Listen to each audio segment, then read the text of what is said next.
The following program is presented by the Metropolitan Library Service Agency.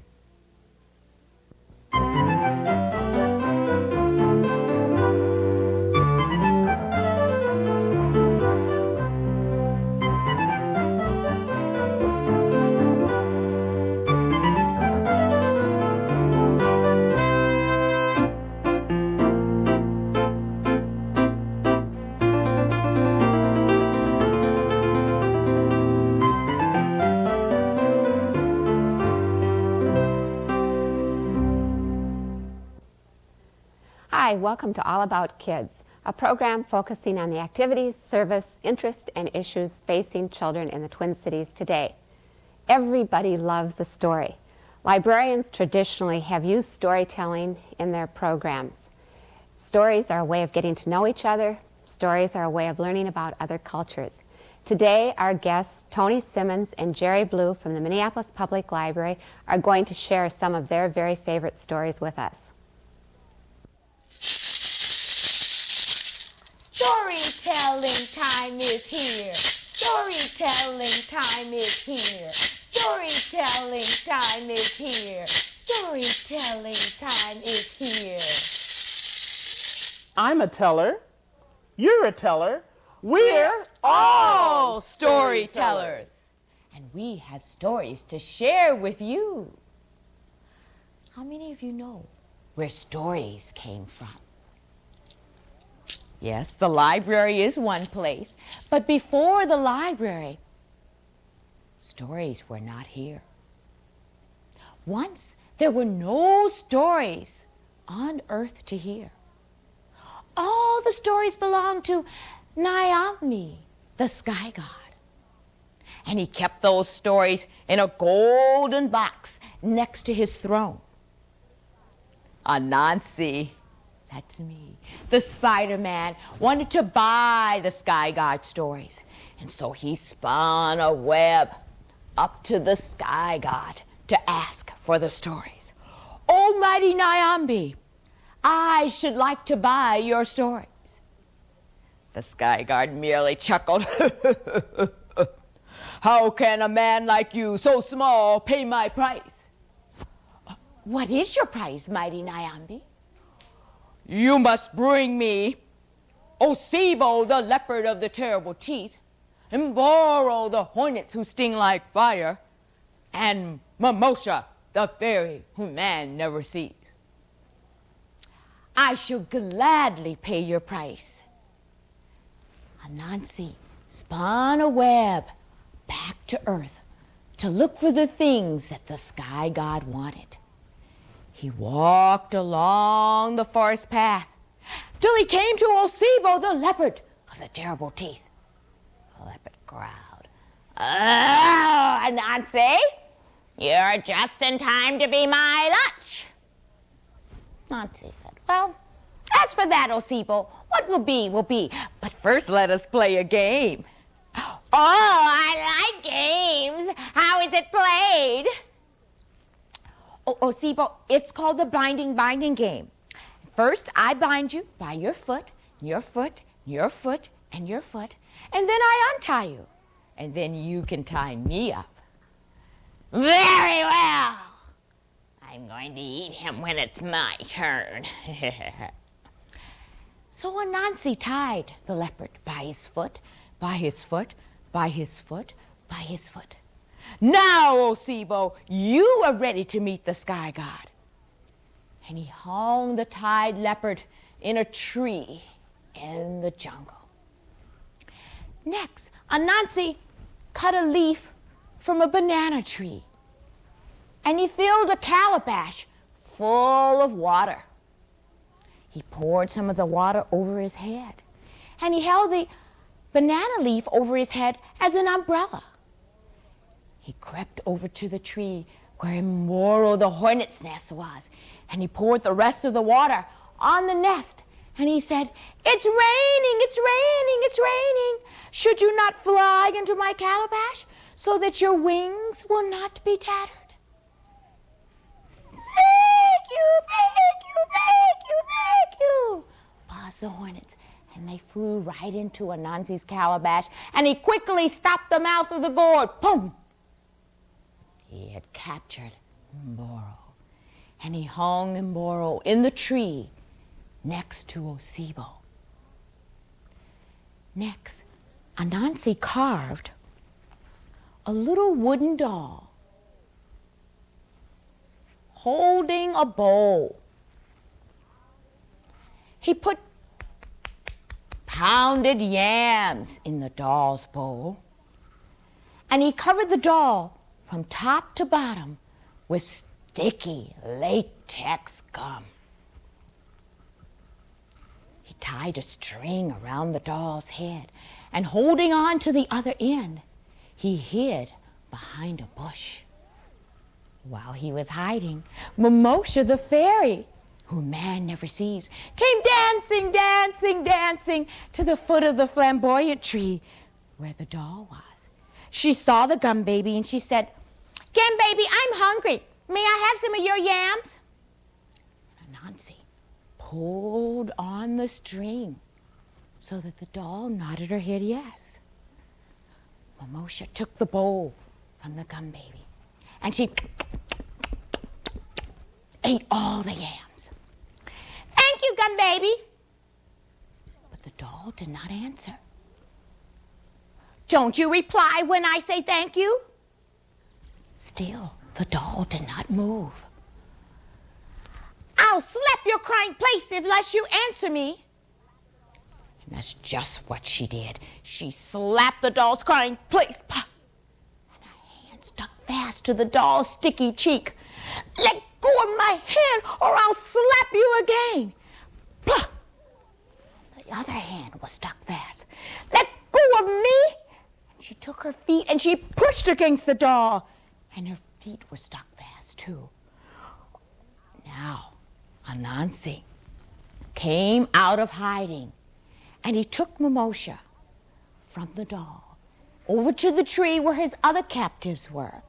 And then he spun a big web around Mufaro, Osibo, and Mumosha. And he spun a web up to the sky god, pulling his captives behind him. He set them down at the feet of the sky god, and he said, "Almighty Nyambi, I have paid you the price that you ask for your stories. I have brought you Osibo, the leopard of the terrible teeth, Mufaro, the hornets who sting like fire, and Mumosha, the fairy who man never sees." Nyambi was so pleased, he called all of his noblemen to cheer for Anansi. And then he proclaimed, "From now on, all of my stories belong to Anansi and shall be called spider stories." Then Nyambi took the golden box of stories next to his throne, and he gave it to Anansi. And Anansi took the box of stories back to earth, and he opened the box when he reached his village, and the stories scattered to all the corners of the world, including this one. And that's where stories came from.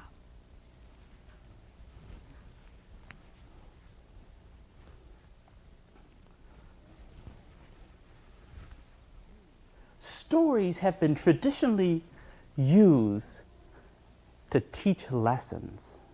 And the story I would like to tell you today is about a friend of mine that is no taller than my knee. He's the knee-high man. My friend, the knee-high man, looked all through the farmyard, and he was looking at all of the different animals. And he said, "I want to be big and tall like Mr. Horse.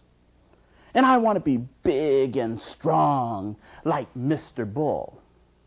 But you know, I don't know how to get big or to get tall. I will ask Mr. Horse." So the knee-high man walked over to Mr. Horse and he said, Mr. Horse, Mr. Horse, how did you get to be so big and tall? Well, Mr. Horse said, I got to be big and tall because I love to eat corn. Well, the knee-high man scratched his head and he said, corn? Well, you know, I like corn too. How much corn do I have to eat to get big and tall just like you? Well, Mr. Horse said, 5 giant bushel baskets of corn. And after you eat that corn, you must run as fast as you can. Well, the knee-high man said, that's easy. And he went to the barn, and right there, behind the barn door, there it was. 1, 2, 3, 4, 5 giant bushel baskets of corn. Well, that knee-high man started to eat that corn. He got to that first basket and he ate it so fast, and it was so good and fresh. He went to that second one. Still no problem, because the knee-high man knew that he loved corn. He ate that he ate that third basket of corn. Still no problem. But when he got to that fourth one, he ate it so very, very slowly, because by that time he was getting all full. And he didn't want to eat any more corn, but he remembered that Mr. Horse said you had to eat 5 bushel baskets of corn. So he got to that last one.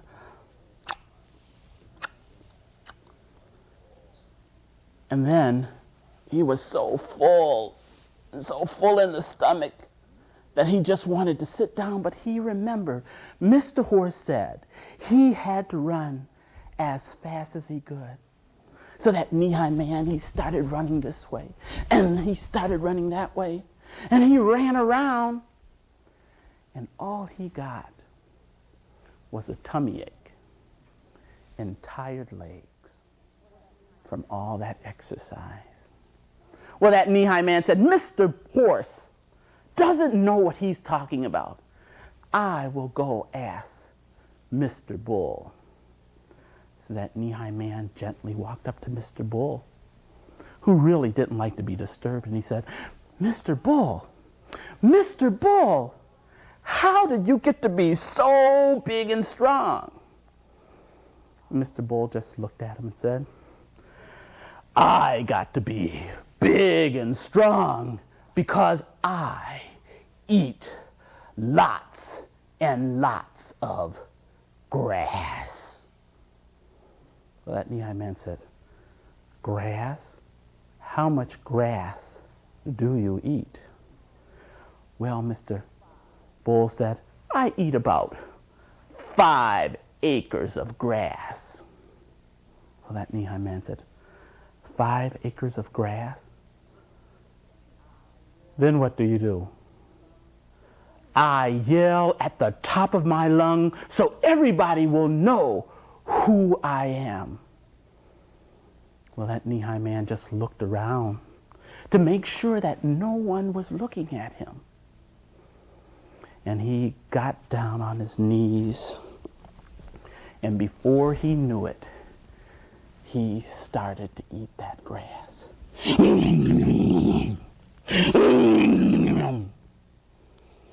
And before he knew it, he had eaten not 5, but 10 full acres of grass. And then he remembered what Mr. Bull said. He started to yell, I'm the knee-high man. I'm the knee-high man. I'm the knee-high man. And all he got was a tummy ache and a sore throat from all that yelling. Well, this made the knee-high man very angry, and you know what you do when you get angry. He put his hand into his face and he just started.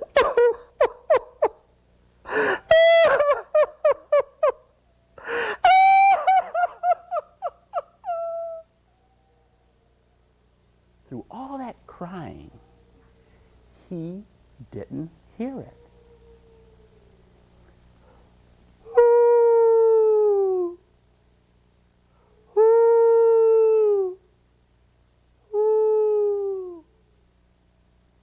Now, who do you think that could be?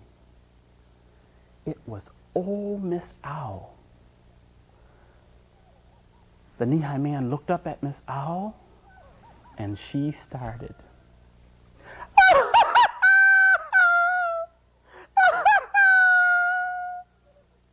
Knee-high man got very upset, and he said, Mrs. Owl, you shouldn't be laughing at me. I've been working very hard today. I ate 5 bushel baskets of corn. I ran as fast as I could. I ate 10 acres of grass. And I yelled until I got a sore throat. Well, Miss Owl just looked down at him and said, well, Mr. Knee-high man, why are you doing all of those things? Well, the knee-high man said, I'm doing that because I want to be big and tall like Mr. Horse. And she said, why do you want to be big and tall like Mr. Horse? I want to be big and tall so that I can look all around the farmyard and see everything that's going on. Well, Miss Owl said, you know, if you just climb up on this oak tree with me, you would be able to see everything that's going on in your farmyard and even maybe in your community. Well, the knee-high man just scratched his head and said, I never thought about that. Well, Miss Owl said, why do you want to be big and strong? He said, I want to be big and strong so that if I ever get into a fight, I will be able to win. Well, that owl just looked down at him and said, Mr. Knee-high man, you're kind of small. Has anybody ever started a fight with you? Well, no.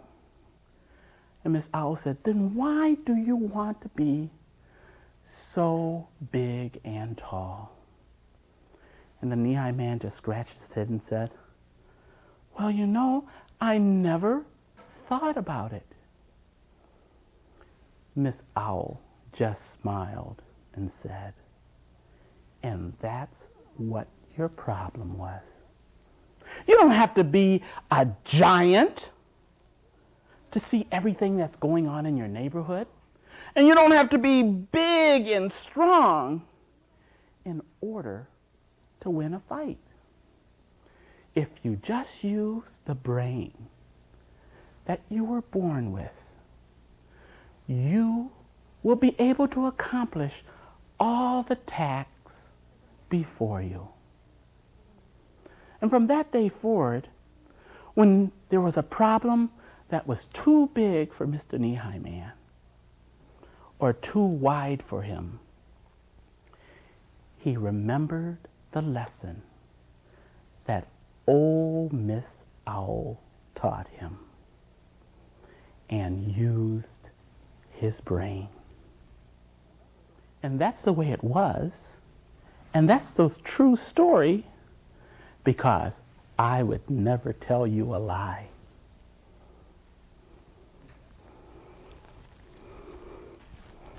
How many of you have friends? Oh, good friends. You know, good friends are hard to come by. How many of you have a dog for a pet? Or what about a cat? Now, does anybody have a dog and a cat? Well, if you do, maybe you've noticed that dogs and cats don't always get along. Have you ever wondered why? Have you ever wondered why you see a dog chasing the cat all the time? Well, you know, it didn't always used to be that way. The dog and the cat used to be the best of friends. They went everywhere together. They went to school together, they went to the parks together, and they went to the library together. They were really good friends. One day, when Brother Dog and Sister Cat were coming from the library after a story time, they were getting hungry. And Brother Dog said, "Oh, I'm hungry. I've got 50 cents. And I have 50 cents too. Oh, if we put our money together, we can go to the co-op and buy our favorite food." Cheese? Cheese! Oh, we love cheese. Oh, come on. Oh, so we went on down to the co-op. We went to the co-op because they have the best prices on everything. Oh, Sister Cat, look at all of that cheese. Oh, let's get that piece of brie over there. No, I like that piece of cheese over there. Oh, I don't like Swiss too much. How about that American piece? No, I like that piece of cheese right there. Well, I don't know if we have enough money for that one. That looks pretty big. Well, let's pick one out from here. That one looks good. Okay. Why don't you get that? Okay. And I'll pay for it. Okay. Ooh. Well, you know, Sister Cat, why don't you let me carry the cheese the first part of the way home, and then we can eat it there. Okay? And as I carried the cheese home, I sang a little song. Our cheese, I'm carrying our cheese. Our cheese, I'm carrying our cheese.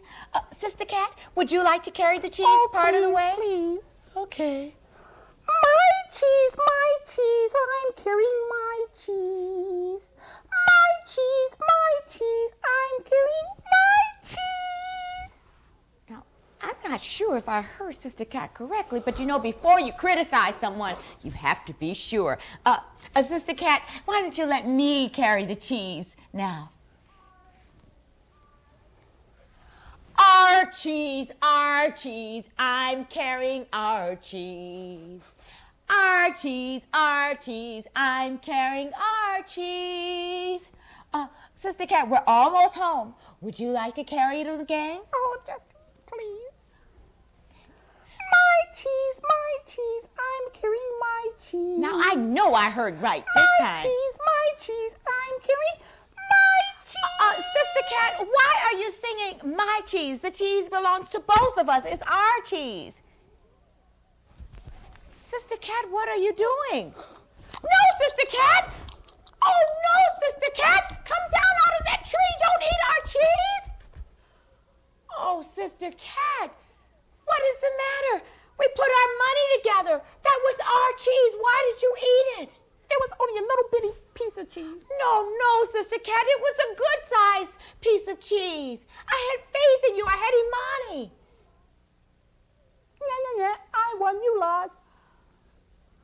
No, Sister Cat. I only lost a small piece of cheese. But you lost something even bigger. You lost a friend. And from that day to this, dogs and cats have never been friends.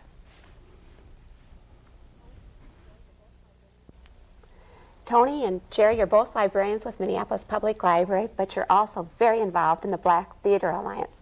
Would you tell us a little bit about that group? Well, I've been with the group almost 6 years now, and we do a lot of performing in the libraries, also for parks and community organizations. We were quite popular during the summer and during Black History Month, though, and I would certainly like to see our group be used more throughout the year. Black storytellers have information that can be universal. The stories are universal and can be told throughout the year. And they don't really have to be just told during Black History Month. No. They have lessons, they tell of origins, and they entertain, which excites the mind. Mm-hmm. And that's exactly what you did for us today. Those were universal stories. Yes. I started telling stories when I was children's librarian, which I'm still a children's librarian at heart. I'm so glad you said it. And then Toni has been telling stories for a long time, too. Well, and I got my start, I guess you would say, as a children's librarian. I knew I wanted to be a librarian a long time ago in junior high, but I also had this urge and desire to tell stories and to work with children. And I think even if I had not become a librarian, I still would have been a storyteller. And now I get to do both things that I enjoy at the same time. The best of both worlds. The best of both Thank worlds. you both for being with us today.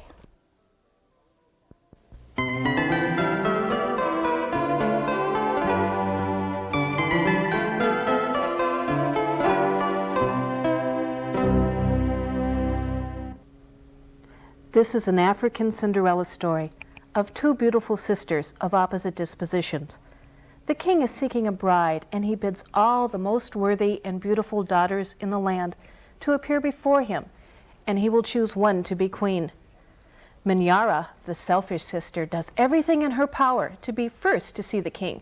She boasts that she will be queen, and that her sister will be a servant in her household. On the journey to the city, both sisters unknowingly face tests set by the king. In the end, good triumphs, and Nyasha, the worthy sister, is queen, and her sister a servant in the household. The illustrations set this book apart and make it notable. They are filled with rich textures and vibrant use of color and light, and are wonderfully expressive. They depict the costumes, artifacts, flora, and fauna of the Zimbabwe region of Africa. This is recommended for preschool through grade 3. This is a 1987 American Library Association Notable Book for Children and the 1988 Caldecott Honor Book. Juanita Foster, Children's Services Librarian at the Brooklyn Park Community Library, reviewing Mufaro's Beautiful Daughters by John Steptoe. Join us again for All About Kids.